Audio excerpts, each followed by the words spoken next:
Welcome, everybody, to the Sentinel Report. I'm your host, Alex Newman. Thanks so much for being with us on this beautiful March 2nd that the Lord has made. It's an honor to spend some time with you today. And we've got a lot going on, folks. Obviously, the attack on Iran is major news. We're going to break that down. We have a very special guest joining us. She had her crown stripped away from her for refusing to compete against biological males in the Miss America contest. It's true.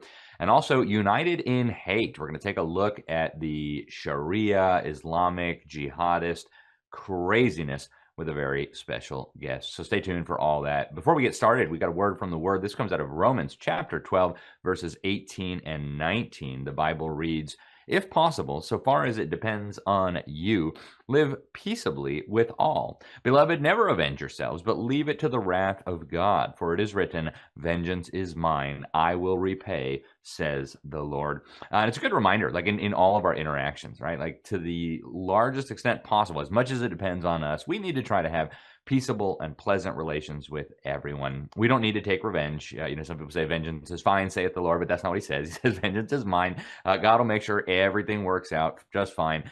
There will be perfect justice, but it's not our job to dispense it.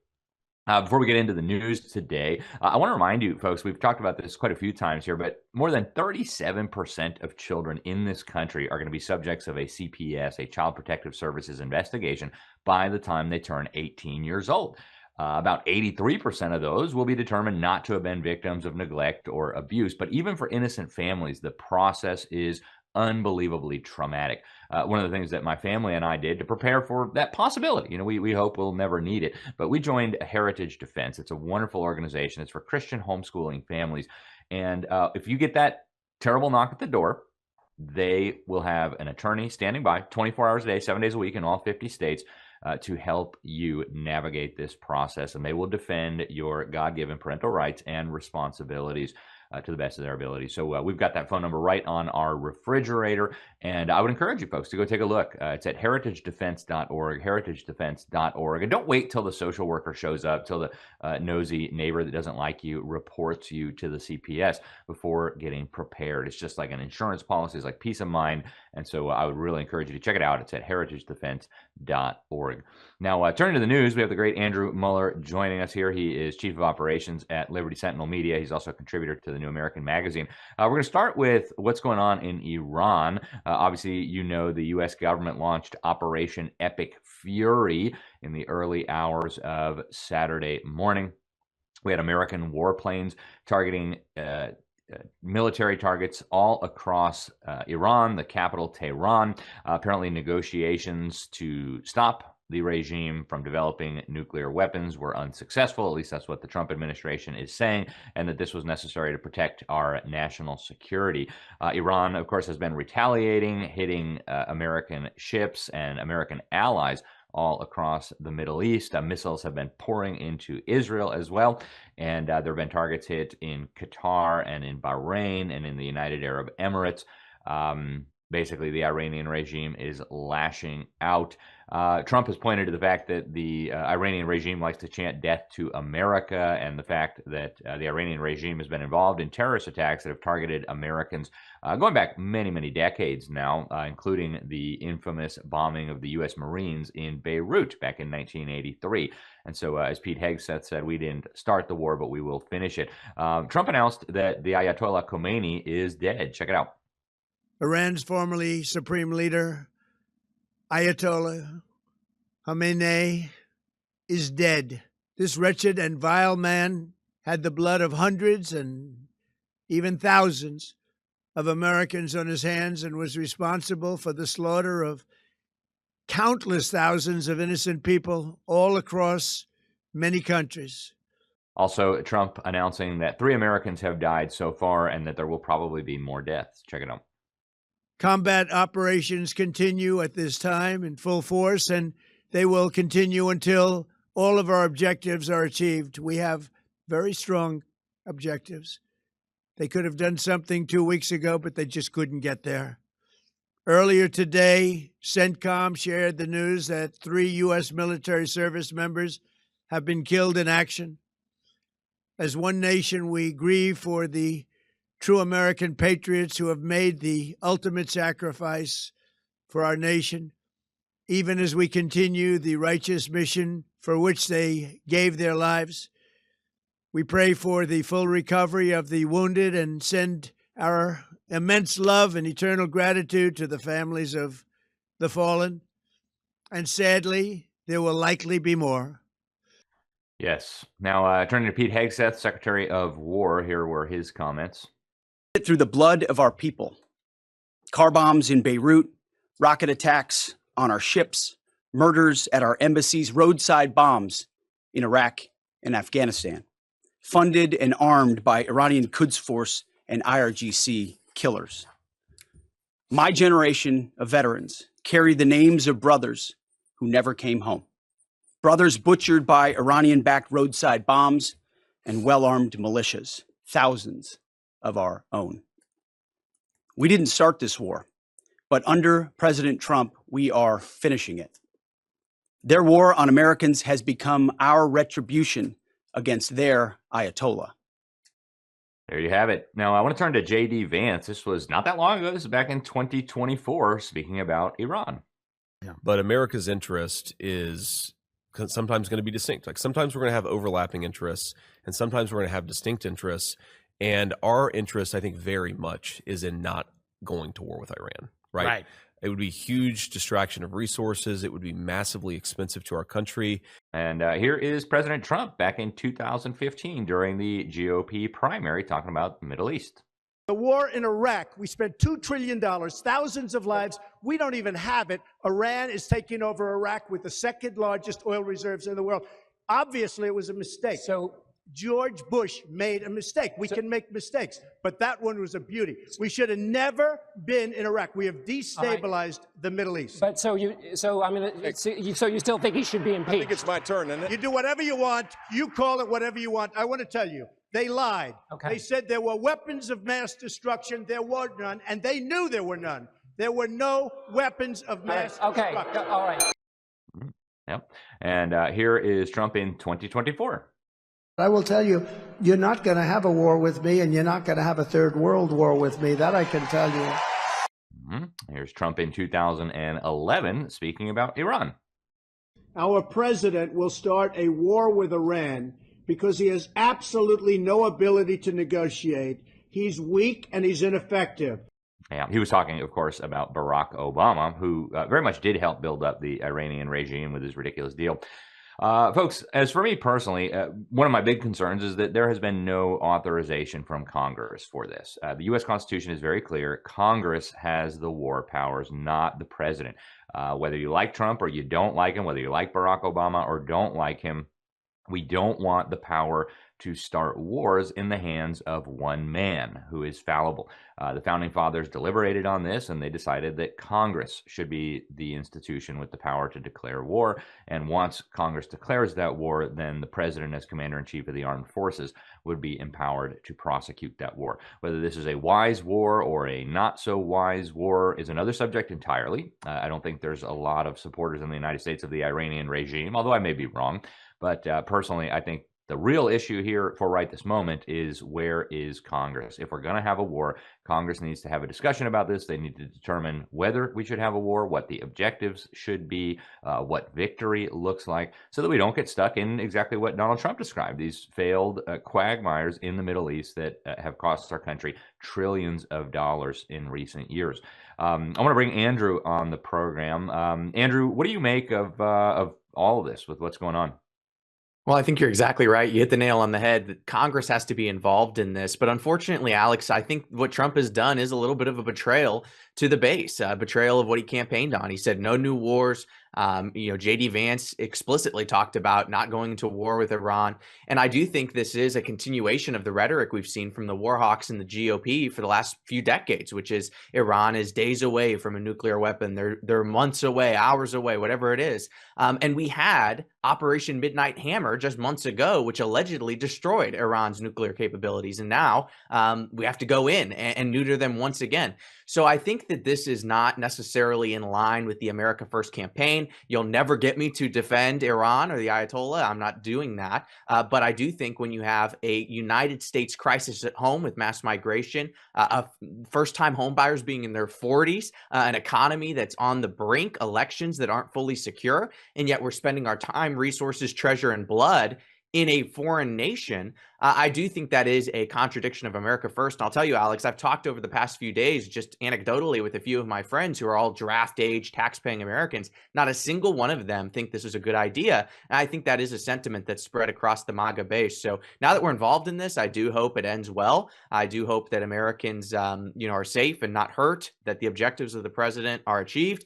But I do think this is a contradiction of MAGA, and I do think it's going to fracture the base and hurt the primary moving forward, because I don't think this is what people voted for.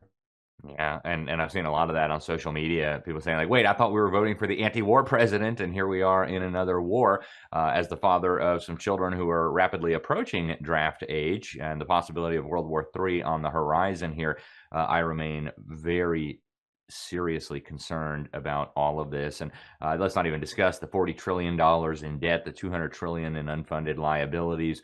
Yes. I mean, I don't see how this can go well. Of course, we pray for our soldiers, we pray for our president, and we pray for the Iranian people. But yeah, I'm with Charlie Kirk over and over again saying, hey, we don't want a war with Iran. In fact, I'm with the Trump of just a few years ago.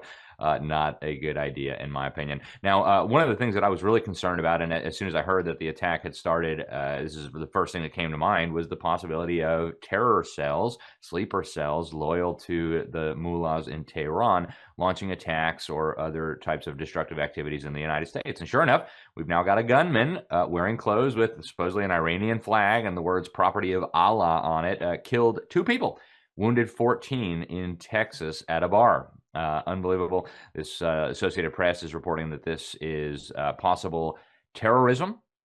So, we don't know what's going on here. We know you can't trust the press, and you certainly can't trust the government, but I hope this is not something indicating more trouble to come. We shall see. Now, over in Texas, you've got Unite for Freedom. Their data team just found and released clear evidence of what they're calling election malfeasance over the last 2 election cycles, 2022 and 2024. And their preliminary analysis of the early voting data in Texas for this primary election shows the same pattern, is what they're saying in a statement. They say the stealing of the primaries is well underway, and that the only way to defeat it at this point will be to have massive turnout to defeat the overwhelming fraud. So we'll bring you updates on that as we get them.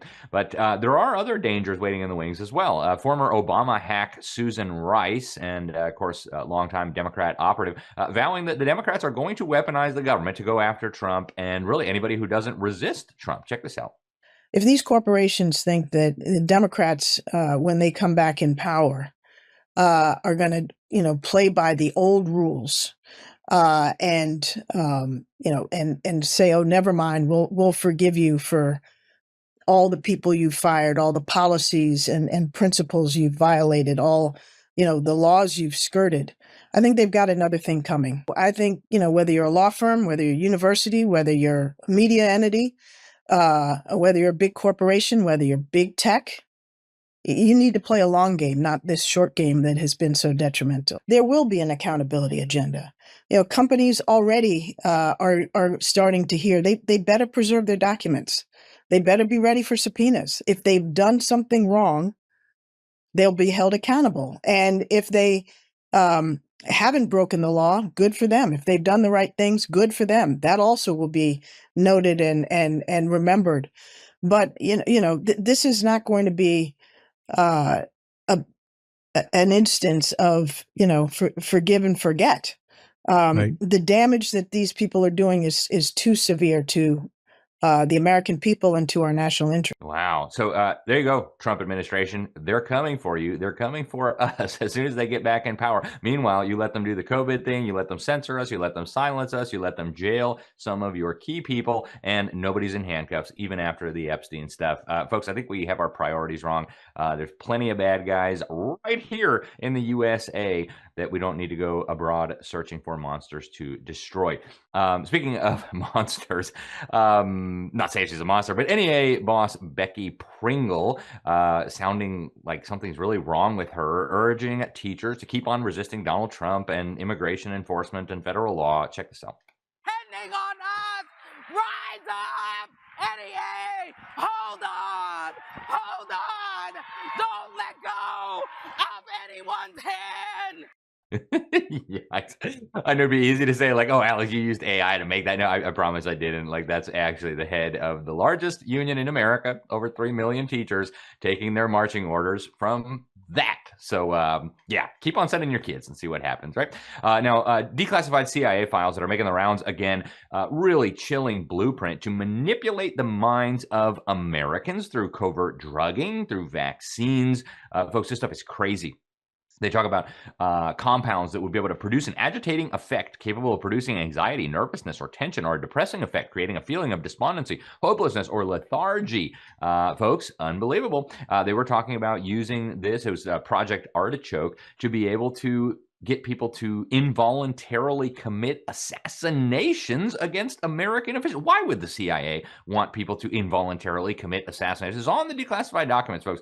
So I encourage you to check it out. The Daily Mail's got a big article about it. And some of this has been out there for a long time, but we really, really need to understand what's happening here.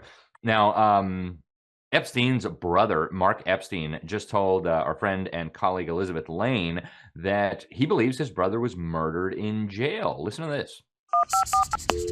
Do you believe that he was murdered? Do you have any evidence supports that belief? Yes, we do, more so than ever before. They came out saying that his death looked more like a homicide than a suicide. Apparently, there was no further study done. When I heard that, I knew this was a cover-up. Anyone who looks at the information knows Jeffrey was killed. Do you think your brother was a sexual predator? All right, folks, a couple more quick items before we go to break and bring on our next guest, folks. Representative Ana Paulina Luna, one of the better folks in Congress, she's a Republican from Florida here, says that Epstein was actually running a honeypot operation. Check it out. In lines of questioning that Jeffrey Epstein was running a intelligence gathering operation. In my professional opinion, I do believe it was a honeypot operation. And I do believe that there's a list of individuals who did engage in trafficking, were given these plea deals, and I'm going to name those individuals right now. The first one would be Leslie Groff. The second one, Sarah Kellen. The third one, Nadia Markova. And the fourth one, Adriana Ross. All of these women engaged in the trafficking of minors as adults. They were working and complicit with Jeffrey Epstein's operation. And in my opinion, they are not to be given victim status because they did partake in harming young girls. I remember seeing in some of the files, some of these girls were, as young as 10, 11 years old and older. And so obviously we have a lot of work to do, but I did want to come and give an update. Yeah, folks, it's really sad. I want to go to Representative Tim Burchett. He had some comments. He spent some time looking at the unredacted file, says this is actually satanic. But here's his comments on what should be done with the perpetrators. Hey, everybody, Tim Burchett.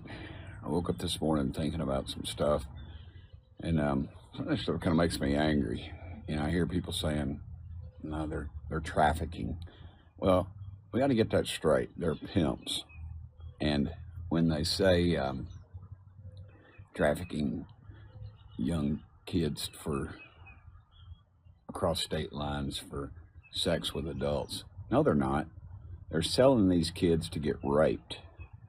I think we try to sanitize stuff, in Hollywood, shows the pimp and dressed in the fine clothes and the nice car and, talking tough and all that. And that's all these people are. And he goes on, folks. He says it's actually time to hang these dirtbags and send them to hell. I'm quoting word for word his comments. He had previously said that this stuff is literally satanic.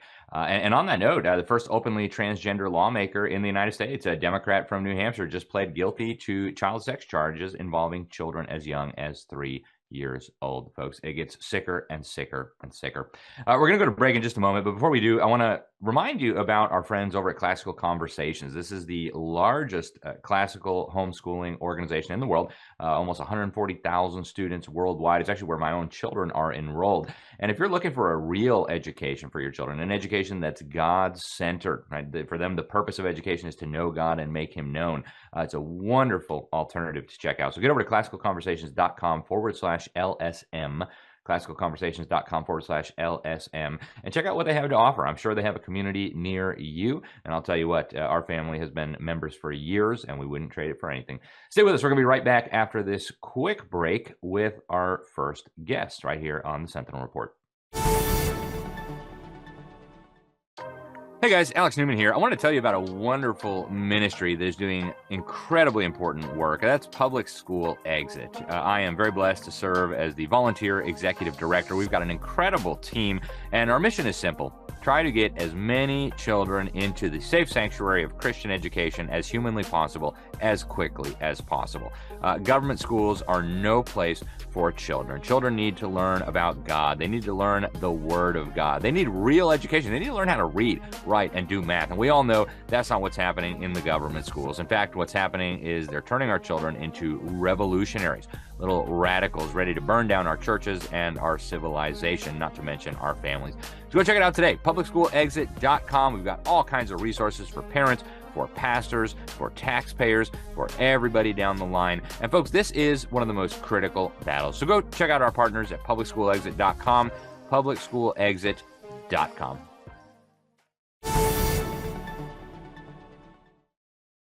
Welcome back to the Sentinel Report. Alex Newman, your host here. Thanks so much for being with us, folks. Every once in a while, you find somebody who does the right thing, even though it's going to cost them big time personally. Our next guest went through just such an experience. We're very honored to have with us the former Miss Florida, not because she did anything wrong. She's the former Miss Florida because she did something right. Her name is Kayleigh Bush. We're very honored to have her on the program. Back in 2024, she was crowned Miss Florida, and then some weeks later, they took away her crown because she would not go along with the gender lunacy. We're very honored to have her with us today. Kayleigh, welcome to the program. Thank you so much for joining us today. Thank you so much for having me on. I'm so excited. It's great to have you here, Kayleigh. So walk us through what happened. You were crowned Miss Florida. Everything was going well. Then they gave you a contract involving genders, and you said no. Do I have that right? Yes, sir. Just about. I was crowned Miss North Florida in August of 2024. And 4 weeks after I was crowned, they gave me a newly revised contract asking me to agree to compete with biological males. And it was just something that I could not stand for. Immediately, my mom and I started raising concern with the Miss America organization and asked them to please correct their definition. Liberty Counsel took up my case and they wrote demand letters on my behalf, not just one, but two. And Miss America pretty much just doubled down, failed to read the room, and here we are today. My interview that has gone viral was a TMZ interview, and that's whenever I was back up in Washington a few months ago, and it was completely unexpected. This was not planned, and in fact, I was just up there for the She Leads America, or She Leads the Nation Summit. And I was just walking down the street, and these two men approached me and asked if they could, interview me because I had my Miss She Leads America crown and sash on that I was awarded because I had taken this stand. And so that's a very short version of my story. Wow. Well, thank you for standing by your convictions, even in the face of this kind of stuff. So what's the status now? I mean, is it over? Have you heard from the Miss America folks to see about possibly making this right? I mean, obviously the political winds and the cultural winds have shifted. Are they sticking by their decision? So, Miss America is pretty much just, like I said, they've doubled down. I know that they responded back and they claimed that none of this had ever happened. However, the contract is easily available online at lc.org/crown. And you know, they claim that I still technically have my crown. Well, yeah, I still have my crown. But however, I lost everything that the crown represents, potential scholarships, the platform, and the opportunity to compete, you know, further on in the Miss America system. And so, yeah, Miss America is incentivizing and promoting the medical mutilation of minors as young as the age of 14. And that's where they went wrong, because they had changed the contract after I had won. That's something that I always want to drive home, is that originally, whenever I had competed, it was under the clear understanding that the contest was for females and females only. And so whenever I had won fair and square, and they tried to change the rules on me afterwards, that's whenever I couldn't agree and took a stand for truth. That is deeply unfair. Kaylee, what's been the response? I mean, I know your family is supportive, but what about the community? What about nationally? Have you been getting hate mail? Are people standing by you? What's the kind of response you've seen so far? Yeah, the support outweighs all of the negative comments. I mean, America agrees with us. Biological reality is that boys cannot be girls, and that it'll never switch. That's just a fact. It doesn't take a biologist to know what a woman is or what a little boy is. And, you know, if we who all agree on this would stop competing, would stop sharing the podium, stop sharing the bathrooms, then this game would end. And I really think that America agrees. The amount of support, like I've said, just outweighs all of the negative comments. And I'm just so thankful that God called me to do this. All I did was just answer the phone. Amen. Kaylee, where should we go from here as a nation? And where do you think Miss America should be going from here? Well, like I said, America is returning to reality.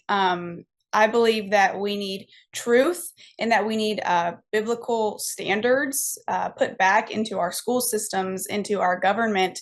And the way that we can start doing that is we need fathers, we need husbands, we need men to step up and start protecting women's spaces. And that's why we need everyone to not give a bended knee and not comply, because silence is complicence. And so I really hope that Miss America returns to truth and corrects their definition. So far, we've seen no progress for that, but, you know, we pray for Miss America, and that they would stop incentivizing the medical mutilation of minors, because at the end of the day, what these individuals need is help. They don't need the mutilation and castration of healthy body parts. That's evil. That's not helping. Yeah, couldn't agree with you more. It's absolutely unbelievable. As a father with many children, I'm just appalled that we even have to have this conversation, and yet here we are. Kaylee, what's next for you? Where do you go from here? I go wherever God wants me to go. I am hoping, I have dreams of attending Liberty University and earning my law degree in constitutional law. Actually, fun fact, the Miss America scholarships, you know, like the scholarships that you earn through competing, was really how I planned on getting there. And so the fact that I had that platform stripped away from me kind of put me to a little bit of a halt there for a little bit. But I've recently just had a awakening, and that's my plan for now. But you know, God works in mysterious ways. Don't know how it's going to work out, but I trust God's plan. Amen. That's the best plan, always and forever. Kaylee, are you and I'm grateful, by the way, that he's given you this big platform now to speak on these issues. It's just so critical. But is there any way people can follow you? Are you on social media? Is there any way for people to stay on top of developments here? Yes. So just, you can look up the Canceled Crown. Everything, I have Instagram, I have Facebook. And if you also go to thecanceledcrown.com, and everything should be linked there. And yeah, all my social medias are up. So if you just search up my name or The Canceled Crown, then I'll be right there, and trying to stay up to date with that and all the social media stuff. So. Wonderful. Kaylee Bush, thank you so much for joining us today. Thank you for standing up for what's right, even in the face of tremendous pressure. We appreciate it. We're very grateful, and let's be in touch. Thank you. Thanks so much. All right, folks, stay with us. We will be right back here on the Sentinel Report with much more. Life's just better with VNI. There's purpose, there's passion, and there's a renewed sense of inspiration and optimism with every day. After all, we were founded on the power of possibility. Nearly a decade ago, a team of world-class scientists, formulators, and industry makers brought together biology, chemistry, and technology and created something unique and life-changing, while infusing a new sense of health and hope into the world.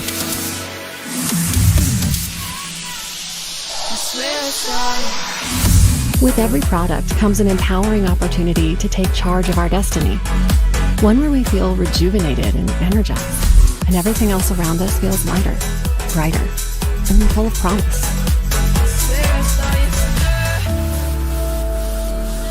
Let's live victoriously, together.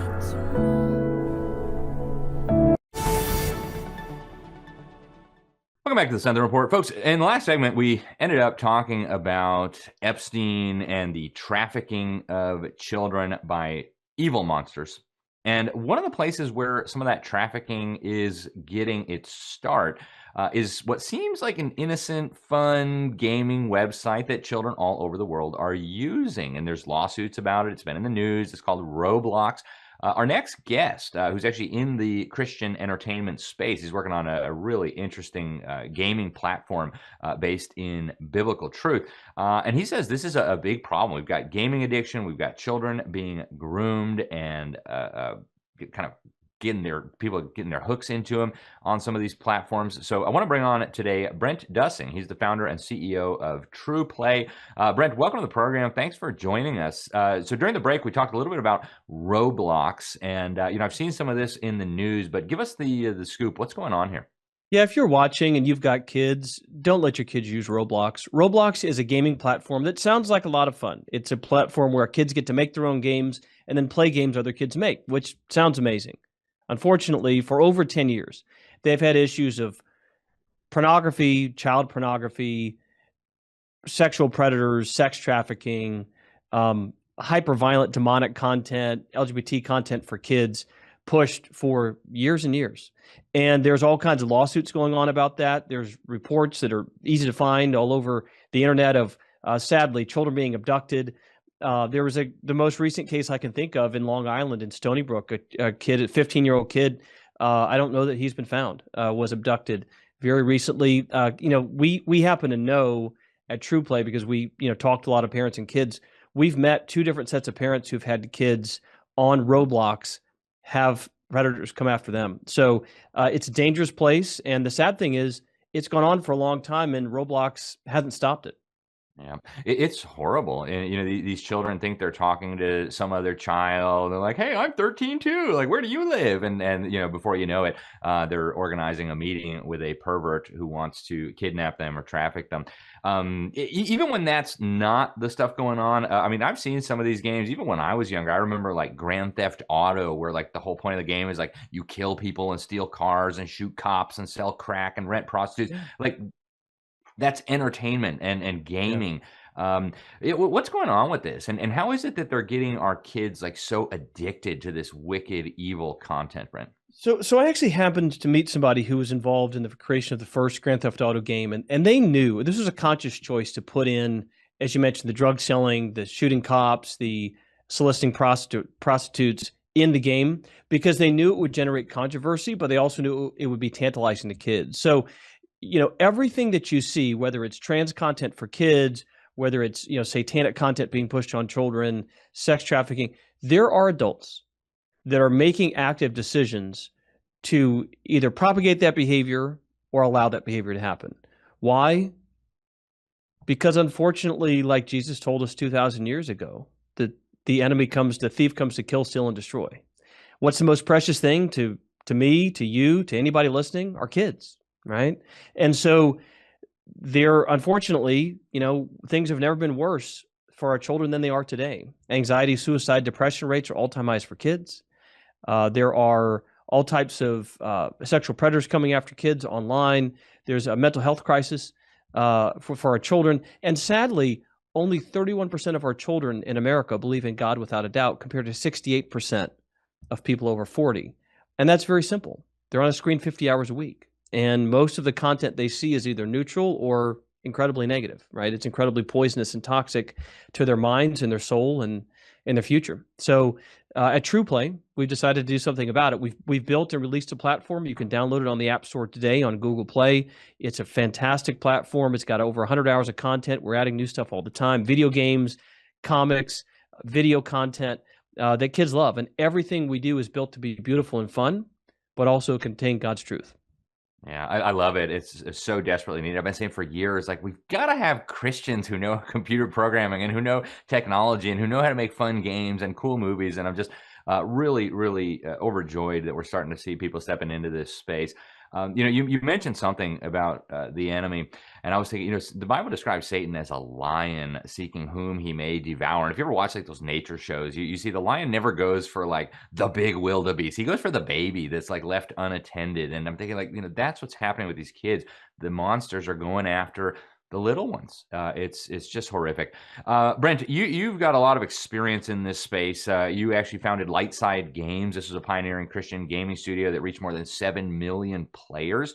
You created Journey of Jesus, the #1 faith-based game in the Apple App Store. What made you decide to do TruPlay? Like, what was your thought process behind, I think we need more Christian games? The impetus really was very simple. As I said a few minutes ago, things have never been worse for children than they are today. We're losing an entire generation, and it's because they're on screens 50 hours a week. And it's not that video games are bad per se, or that movies or comics are bad per se. It's the content inside them happens to be incredibly dark. And there's a reason for that. Is that the people who make that content have a very dark agenda. They don't know God. They hate the things of Jesus. Again, Jesus said they'll hate you because they hate me. That's true. That's why you have all the toxic content that you see.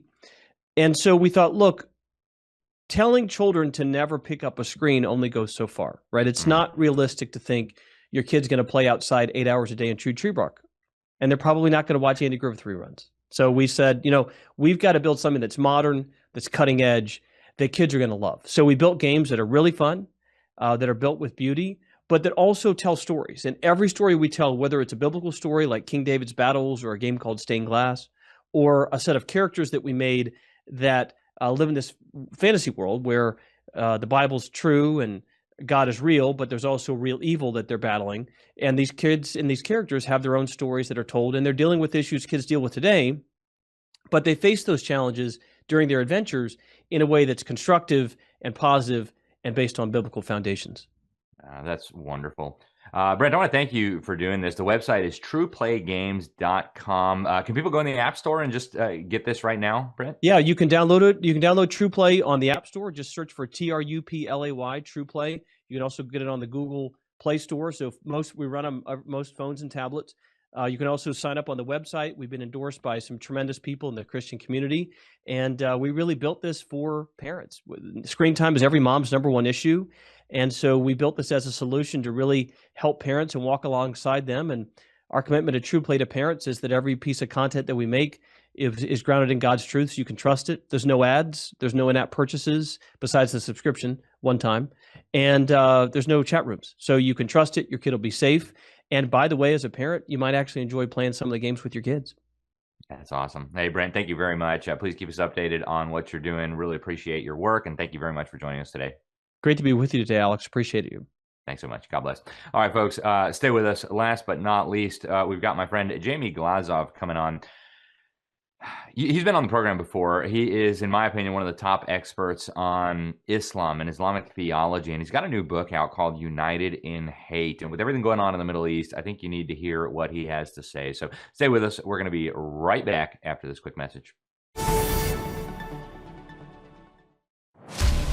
In 1776, a nation was born, forged in the crucible of revolution. Brave men and women stood together fighting for freedom, liberty, and the pursuit of happiness. Throughout history, the spirit of patriotism has prevailed.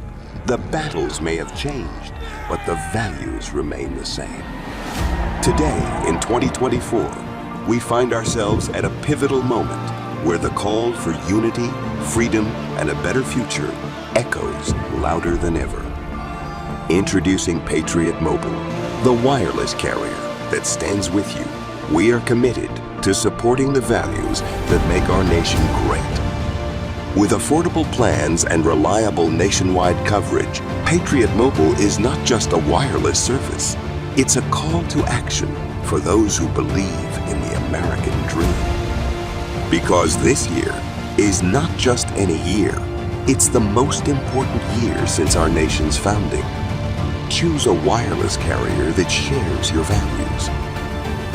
Choose Patriot Mobile. For free activation, use promo code Newman. Welcome back to the Sentinel Report. Folks, as promised before the break, we have a very special guest joining us today to talk about Islam. Obviously, the Middle East is in flames at the moment, and Iran is right at the center of it. Of course, Iran is right at the center of a lot of the violent extremism we see around the world, whether it's Hamas or Hezbollah or various terrorist groups around the world. Our guest today, Jamie Glazov, he's got a PhD in history with a specialty in Russian, U.S., and Canadian foreign policy. He's the editor of Front Page Magazine, an excellent publication. He's also the author of multiple really important books, including Barack Obama's True Legacy, The Jihadist Psychopath. He's the host of a wonderful program called The Glazov Gang. I've been blessed to be a guest on there a number of times before. And he's got a new book out today that just fits perfectly with the subject that we need to talk about today, considering what is going on around the world. It's called United in Hate, The Left's Romance with Tyranny, Terror, and Hamas. Jamie, welcome to the program. Thank you very much for joining us today. What an honor to be here. Thank you, Alex. I really appreciate it, Jamie. And before we even get into your book, you've got some incredible endorsements here. Our friend General Michael Flynn, Robert Spencer, Daniel Greenfield. You've got actually a foreword from Ambassador Mike Huckabee. But let's start with the situation in Iran. The administration has been saying that basically the Iranian regime has been waging war on the United States for decades, has slaughtered many Americans. What do you make of that argument, Jamie? I have, full disclosure, I've got some concerns about the constitutional provisions involving Congress, but let's just talk about the Iranian regime for a moment. Is it true that they have been at war with the United States? Well, of course, ever since 1979, they've been busy perpetrating terror throughout the world and killing Americans. Colonel William Higgins is always on my mind, and William F. Buckley, that we know, another hostage, not the editor of National Review, but they tortured a lot of Americans and killed a lot of Americans. So this isn't the beginning of the war. Trump is trying to end it. But my main focus and what I'm interested in, Alex, is when the Iranian regime kills Americans and engages in bloodshed, the American left is in ecstasy and euphoria.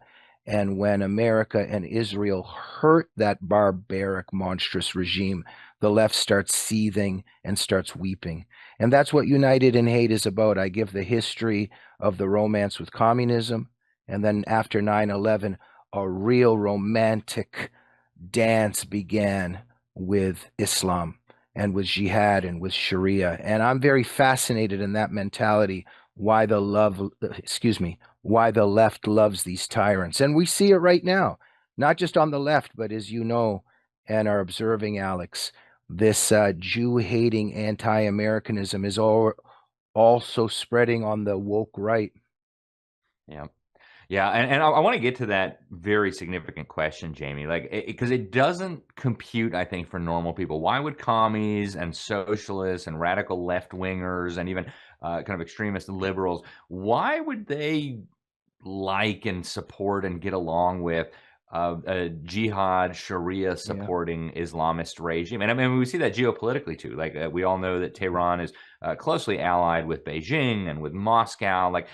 Make it make sense. Why is that happening? Well, I've been trying to make it make sense since I was a kid. My parents were dissidents in the Soviet Union. We escaped from there. And when I came as a kid to the United States, these leftists, well, first I'll say these people began insulting my mom and dad and were calling them fascists and racists, telling us to shut up because we loved America so much. I'm that story of the child of Russian immigrants. And we were being told that where we're from is a great place and where we are now is an awful place. So I began to study this mentality since I was a kid. And I studied the romance with communism. And after 9/11, I remember when Bush sent some troops to Afghanistan and Iraq, the demonstrations started.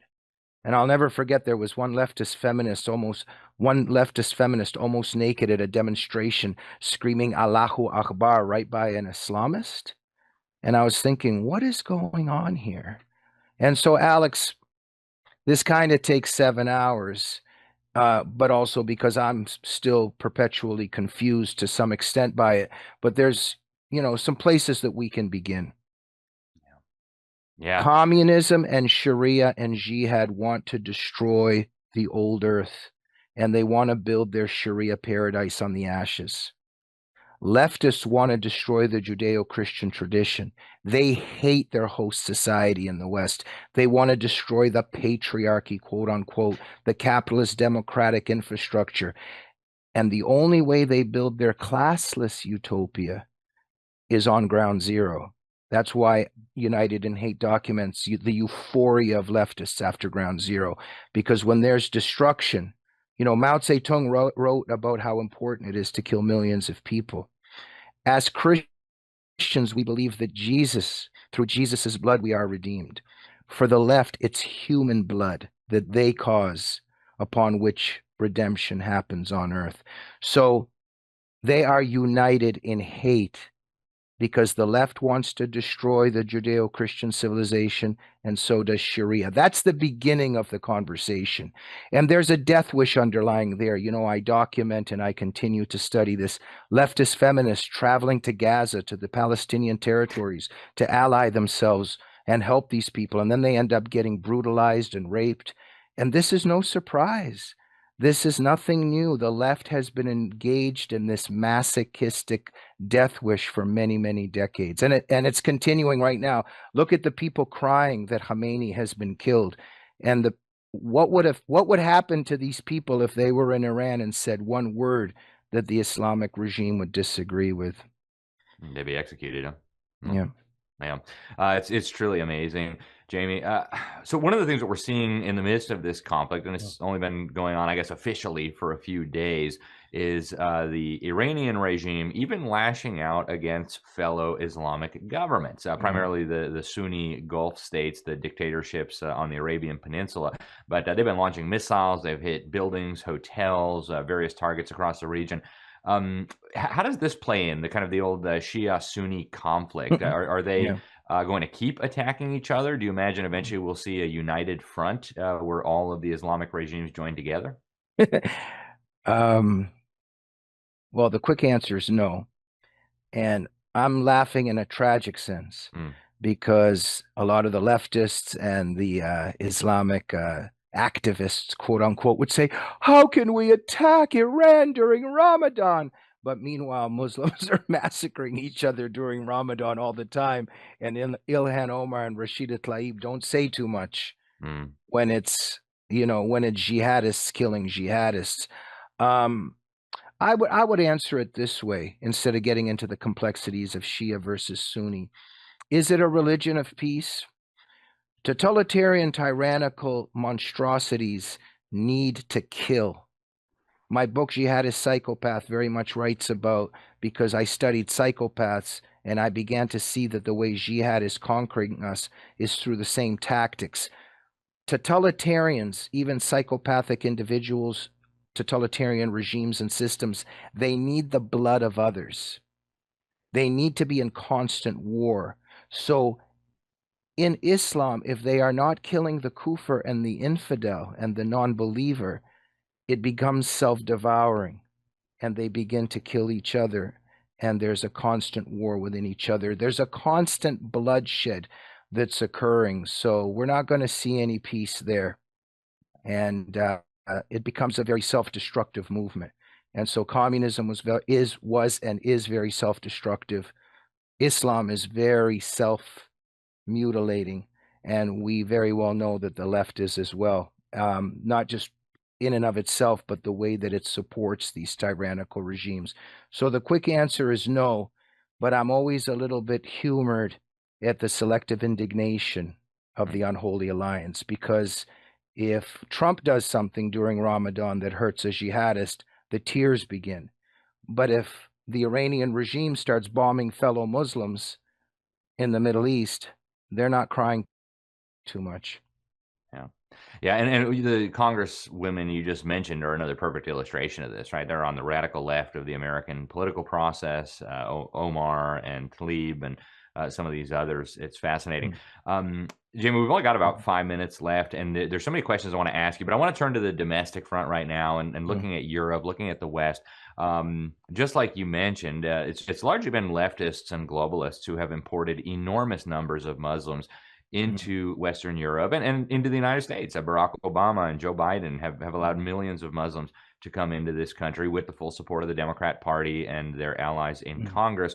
First of all, what does this mean for America? What does it mean for Europe? Is it too late? And second of all, what do we do as Americans? I mean, Texas has a really significant vote coming up right now about banning Sharia law in the state of Texas. Is that a good step forward? Is that something that other states should replicate? So what do we do about the jihadist problem we have in our country? We just had, of course, the jihadists shoot up the bar in Texas, like over the weekend.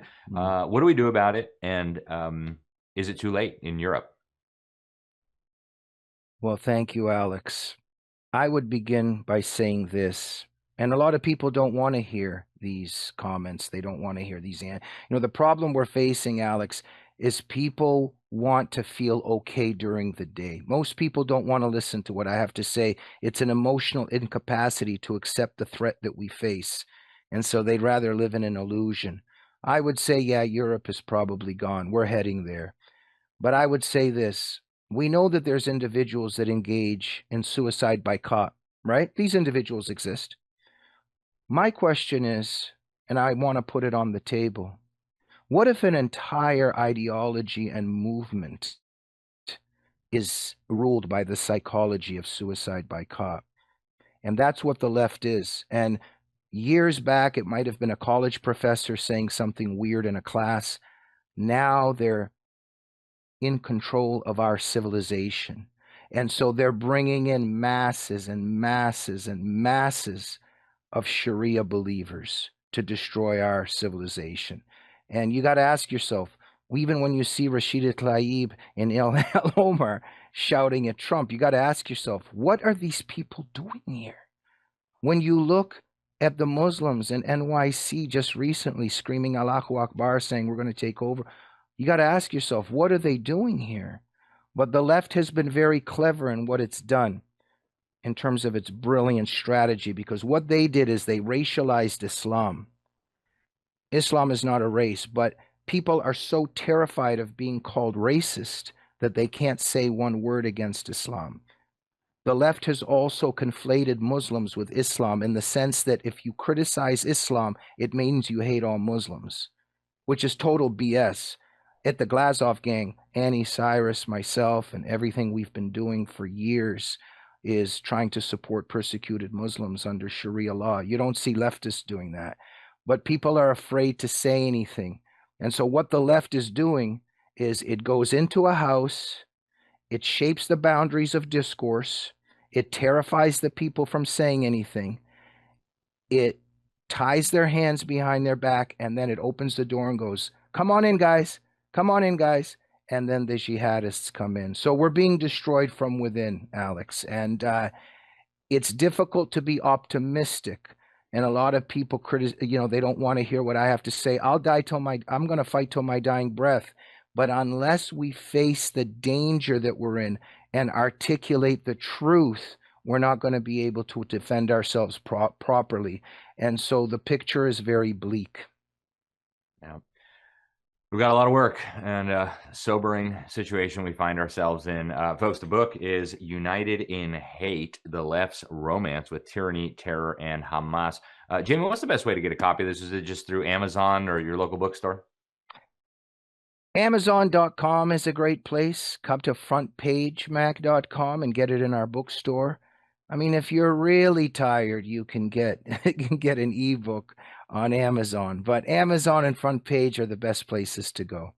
Excellent. And please give one to a friend or two.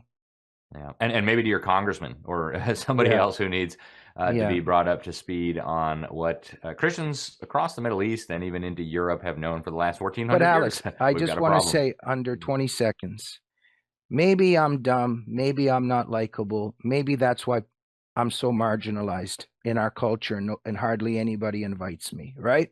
In terms of, I'm saying, Fox News, CNN, we know how we're marginalized, right? Mm-hmm. But what if somebody else says it? Why is this topic so invisible? Till this day, even on Fox News, they go, well, why is this happening? I don't get it. Why do the leftist feminists support Sharia? It doesn't make any sense. And then the guest always goes, it just boggles my mind. I don't get it. Alex, how long is this going to continue? And United in Hate explains it. And till it's 2026 now, and this continues to be the official question and mind-boggling incredulousness, even of most conservatives. I don't get it. I don't get it. Well, do you want to know or don't you want to know? And unfortunately, I think a very large percentage of even people on our side don't want to know. Yeah, it's uncomfortable. And if you know, you got to do something. But folks, the red-green axis is a very real threat. And this book does a great job explaining it. Again, it's called United in Hate. You can get it wherever good books are sold. Jamie Glazoff, thank you very much for joining us, editor of Front Page Magazine. We really appreciate it, and I hope we can talk to you again very soon. I'm so grateful. Thank you, Alex. Thank you, sir. God bless you. All right, folks, that is all we have time for today here on the Sentinel Report. I do want to encourage you to get involved, folks. Don't just listen to this program on your radio or your podcast service or your YouTube or your Rumble or wherever you're watching us, Lindell TV, etc. Don't just watch. Don't just listen. It's not enough to just be informed. We've got to actually do something with that knowledge. And maybe it just starts with saying a prayer for our country, for our leaders, for our civilization, for our children. And then after that, let's get active somehow. Right? We've all got to do something. I'm Alex Newman. This is the Sentinel Report. We're so grateful for you and all of our supporters. Go to our website, libertysentinel.org, libertysentinel.org. You can sign up for our free newsletter. You can become a paid subscriber if you like. We're just so grateful for our paid subscribers who make all of this possible. And I want to thank you once again for watching, for listening, and for all that you do. Till next time, we appreciate you, and God bless you all.